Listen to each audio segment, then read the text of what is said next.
শ্রীমদ্ভাগবত। ওম নমো ভগবতে বাসুদেবায়। শ্রীমদ্ ভাগবত ষষ্ঠ স্কন্ধ সপ্তম অধ্যায়। সকল দেব বিচারিলে ବିଶ୍ୱରୂପକୁ ଆଦରିଲେ, ତାହାଙ୍କୁ କଲେ ପୁରୋହିତ। ସପ୍ତମ ଅଧ୍ୟାୟ ଚରିତ। ରାଜା ପରୀକ୍ଷିତ ଉବାଚ, କେଉଁ ହେତୁରୁ ଅଙ୍ଗିରସ ଦେବଙ୍କୁ କଲେ ଅବିଶ୍ୱାସ। ତାଙ୍କର ଶିଷ୍ୟ ଦେବଗଣେ ତାଙ୍କୁ ଲଙ୍ଘିଲେ କି କାରଣେ। ଏକଥା କହ ମୁନିବର, ଯେବେ କରୁଣା ମୋତେ କର। ବାଦରାୟଣୀ ଉବାଚ, ଶୁଣ କହିବା ଯା ପଚାର। ଯେହେତୁ ଛାଡ଼ିଲେ ଅମର, ଏକ କାଳରେ ପୁରୁହୂତ ଐଶ୍ୱର୍ଯ୍ୟ ହୋଇ ବିହଳିତ।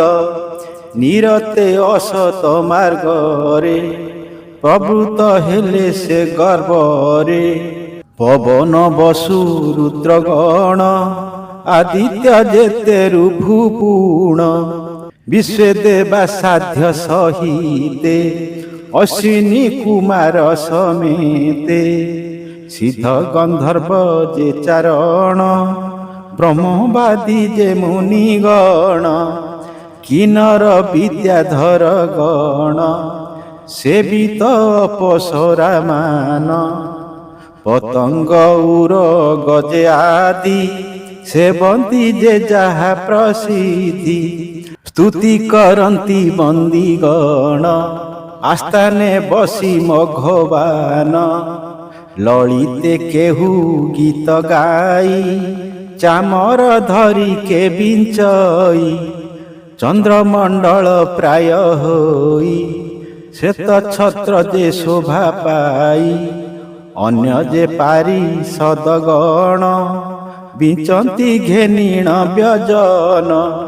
ସଚି ସଙ୍ଗତେ ଦେବରାଏ ରତ୍ନ ଆସନରେ ବିଜଏ।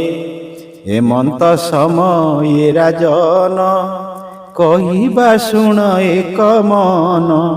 ପରମ ଗୁରୁ ଦେବଙ୍କର ପ୍ରବେଶ ହେଲେ ସେ ସଭାର। ବାଚସ୍ପତି ମୁନିଙ୍କ ବର ବନ୍ଦିତ ସୁରାସୁରଙ୍କର।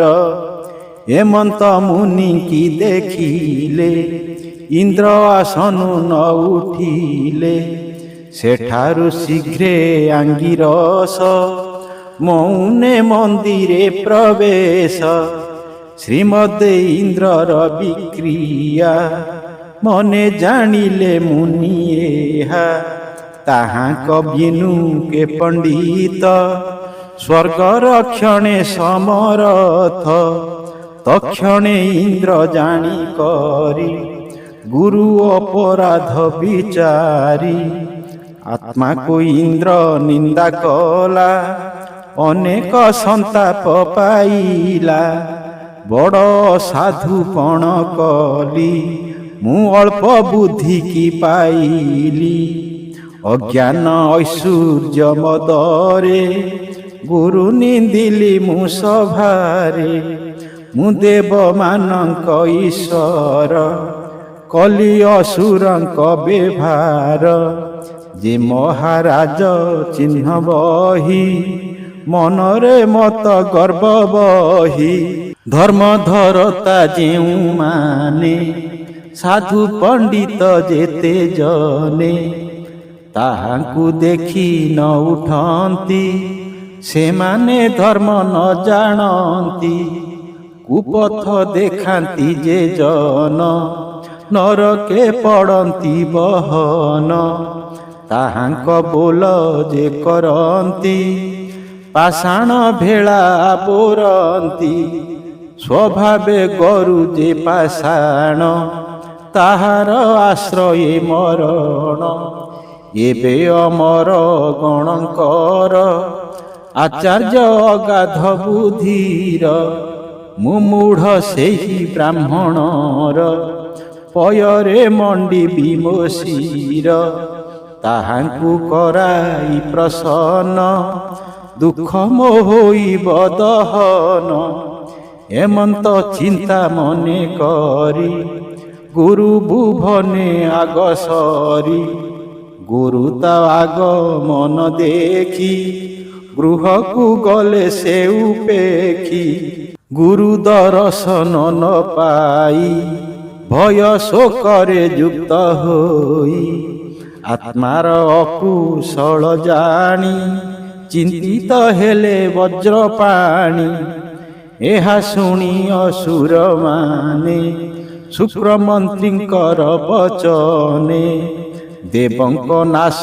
ବିଚାରନ୍ତି ସ୍ୱଭାବେ ଦୁର୍ମଦ ହୁଅନ୍ତି ତାହାଙ୍କ ବାଣୀ ମଘବାନ ଦେବଙ୍କ ଦେହ ହେଲା କ୍ଷୀଣ ବ୍ରହ୍ମା ଛାମୁକୁ ଦେବେ ଗଲେ ଏ ସର୍ବ କଥା ନିବେଦିଲେ ନତ କନ୍ଧରେ ଦେବଗଣ ନ ମିଲେ ବ୍ରହ୍ମାଙ୍କ ଚରଣ ଦୁଃଖିତ ଦେଖି ଦେବଗଣ ସ୍ୱୟଂଭୁ ଅଜ ଭଗବାନ ପରମ କୃପା ଯୁକ୍ତ ହୋଇ କିଛି ବୋଇଲେ ସ୍ନେହ ବହି ବ୍ରହ୍ମା ଉବାଚ हे देव शुण कहूँ आम्भे अत्यंत मंद कल तुम्भे ब्रह्मिष्ठ दांत जे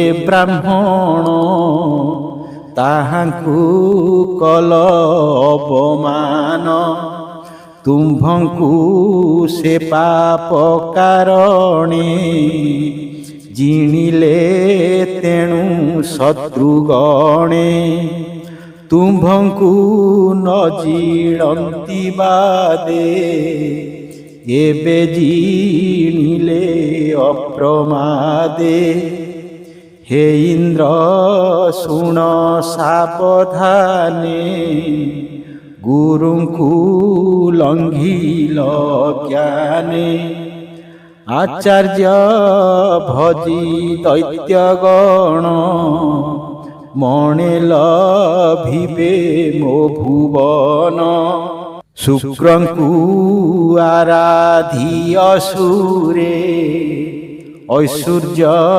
लभिले स्वर्गरे गोविप्र गोविंद जाहार ठाकुर विघ्न काहि तार अशेष प्राणी ईश्वर शुभ करिबे चक्रधर विश्वरूपंकु बेगे भज तुम्भर करिबे से कार्य से विप्र प्रसन्न होइले तुम्भर दुख जीव भले सुख कहिले शुण राये ब्रह्मा जे कहिले उपाय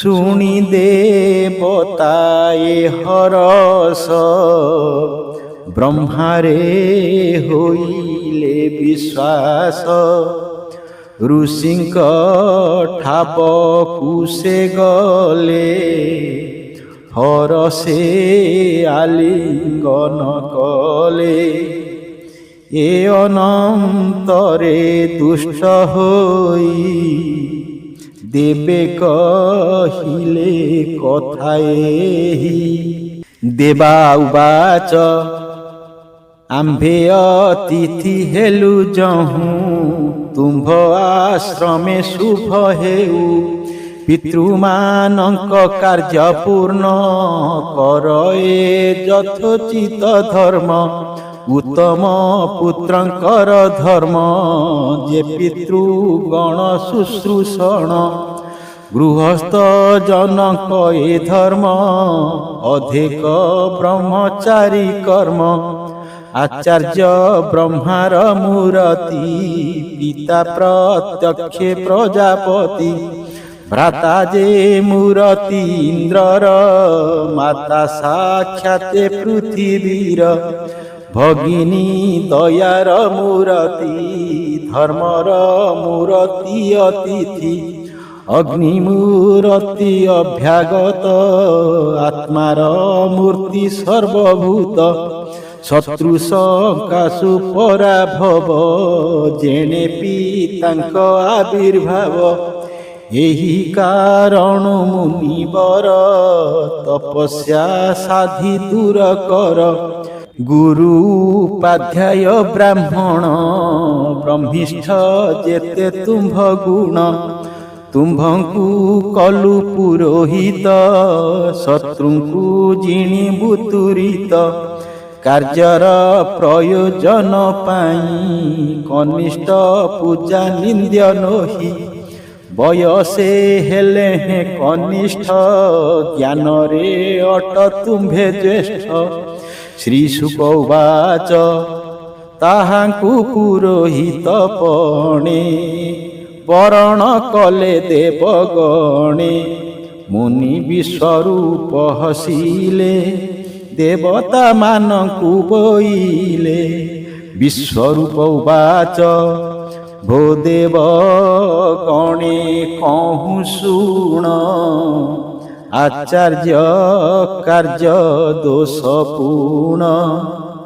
ନିନ୍ଦିତ କାର୍ଯ୍ୟ ପୌରୋହିତେ କିମ୍ପା ଆରାଧ ତୁମ୍ଭେ ମୋତେ। ହେ ଅଧୀଶ୍ୱର ତୁମ୍ଭେ ଶୁଣ ଅର୍ଥେ ମୋ ନାହିଁ ପ୍ରୟୋଜନ। କ୍ଷେତ୍ରରୁ ଧାନ୍ୟାଦି ଗ୍ରହଣ କରି ବଞ୍ଚଇ ମୁହିଁ ଦୀନ।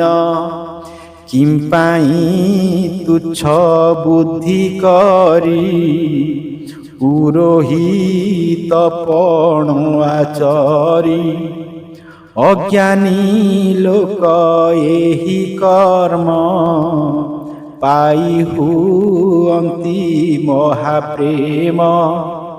ତଥାପି ତୁମ୍ଭର ପ୍ରାର୍ଥିତ ଆମ୍ଭର କରିବା ଉଚିତ। ତୁମ୍ଭର ଯେତେ କଥା ମାନ ସାଧିବୁ ଶୁଣ ଦେବଗଣ। ବାଦରାୟଣୀ ଉବାଚ ଏ ଅନନ୍ତରେ ବିଶ୍ୱରୂପ ବରଣ ହୋଇ ଶୁଣ ନୃପ। ଶ୍ରୀକୃଷ୍ଣ ବୋଲିଣ ସୁମରି ପରମ ସମାଧିରେ କରି। ଶୁକ୍ରର ବିଦ୍ୟା ବଳୁ କରି ଅସୁରଙ୍କର ଯେଉଁ ଶିରି।